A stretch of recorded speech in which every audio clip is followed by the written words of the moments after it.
In this morning's Money Watch, if you think your boss is crazy, you may be right. A new study suggests this tough economy has bad boss behavior skyrocketing. I work for the Antichrist. In this year's popular black comedy, the bosses were horrible, I can crush you anytime I want. driving their employees insane.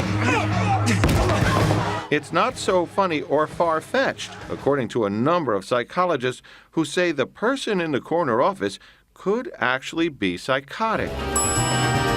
We've seen the crazy boss over and over on the big screen, like the icy magazine publisher in The Devil Wears Prada. The tales of your incompetence do not interest me. This means more to the office than you. And the cutthroat movie exec in Swimming with Sharks. You gotta be a man to do this job! In the book, Snakes in Suits, When Psychopaths Go to Work, psychologists found 4% of bosses in their samples of 7 companies were psychopathic.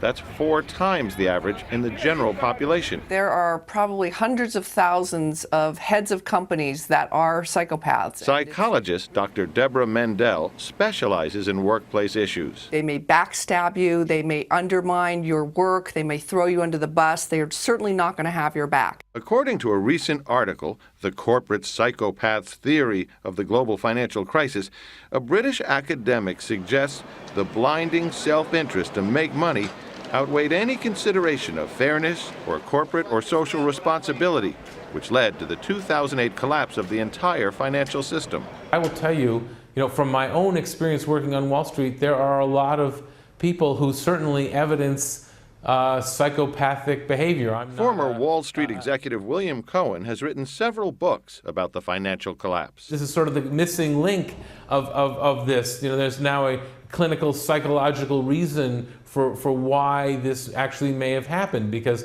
the inmates were running the asylum. Do you know what Ed Gein said about women? Ed Gein, maitre d' canal bar? No, serial killer. It may not be Hollywood's version of a Wall Street psychopath, but a scary thought nonetheless.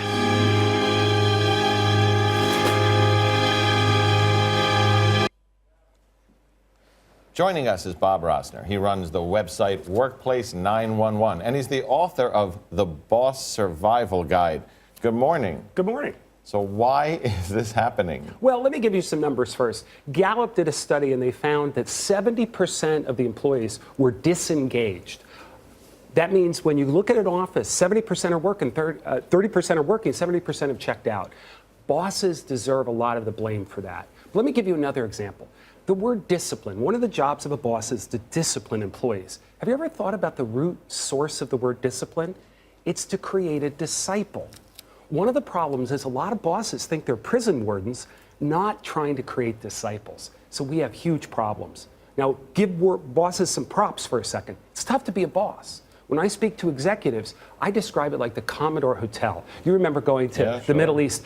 During the Lebanon Civil War, the Commodore was the place journalists would stay. And when you check in, they'd ask shelling side or sniper side. That's what it's like to be a boss. But when you hear that 4% of bosses are psychopaths, what exactly is a psychopath and how do they all end up in charge? Well, a psychopath is basically a bully. They did a study a number of years ago. 50% of us have either been bullied or seen bullying in the workplace. And you know what? 72% of the bullies are bosses. Okay, so what's your worst boss story? Because you've been collecting them, right? Yes. When I speak to executives, I always ask for worst boss stories. And this guy stood up in Los Angeles and he said, Carl was my worst boss.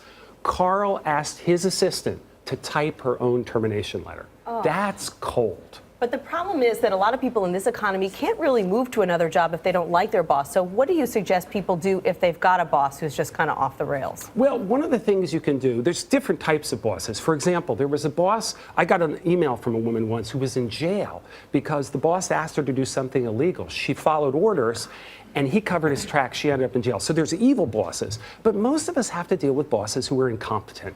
So one of the things I like to do if my boss is incompetent, every chance you get, join the United Way Committee. Nobody wants to do the United Way Committee. Do it because you can get exposure to other bosses within the company. So figure out ways to separate yourself from your boss and create your own credibility. This was fascinating. And I'll need to talk to you about my boss a little bit later, but we're out of time. But thanks for coming. Thanks. Thanks, Bob Rosner, for being with us. Thank you.